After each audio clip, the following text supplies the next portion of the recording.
people always ask, how do you feel about close friends of the opposite sex when you're in a relationship? How do you feel about that? So I'm very skeptical of it. Skeptical. And when I say very skeptical, it depends on the dynamic. Okay. Because I have a lot of close friends, a lot of close female friends. Okay. But we don't speak every single day. We don't hang out all the time. Like, it's genuinely like a brother-sister type relationship. It's all love. If I had a girlfriend or I had somebody in my life, they would meet them. Like, and it'd be a very transparent situation. But you got people who have these opposite sex friends and they want to keep them away from their partner. That's red flag number one. Okay. All right. Like, if that's your friend, they gotta be my friend too. And I'm not saying my friend, like, we gotta hang out and talk on the phone, but you better be able to walk in my house and show me respect, say hello, dap me up, whatever. Like, there has to be some kind of rapport there. If there's not, then yes, I do believe that there's something going on there. Why are you hiding this person from your partner? That is an issue. There is something wrong there. So I think, again, it depends on the dynamic. Also, how often do you speak to this person and interact with them?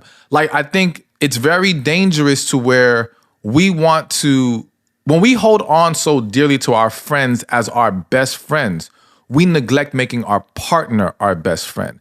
And when we lack that with our partner, we hurt the relationship. So the partner has to be best friend number one, all right? Doesn't mean you can't have other good friends, best friends or whatever, but there has to be a best friend number one. And I guarantee you, if your partner's your best friend, you will naturally gravitate more to them than your friends.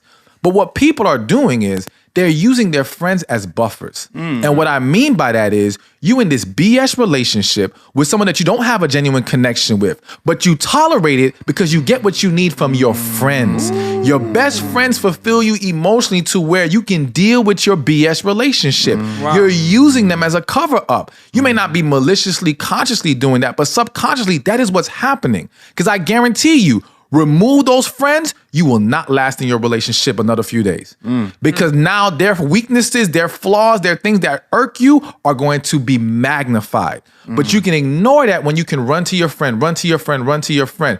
It is a form of detachment from your relationship. So in that case, it is unhealthy. So I think we have to evaluate each situation. It doesn't mean that there aren't genuine friendships out there, the opposite sex, that people have while in a relationship, but I would argue that a lot of people, there's some things wrong in those situations that need to be corrected. Doesn't mean you gotta stop being friends altogether, but there's some things that need to change and boundaries have to be set. You know what I'm saying? You gotta have boundaries in your relationship with your friends once you are romantically involved with somebody.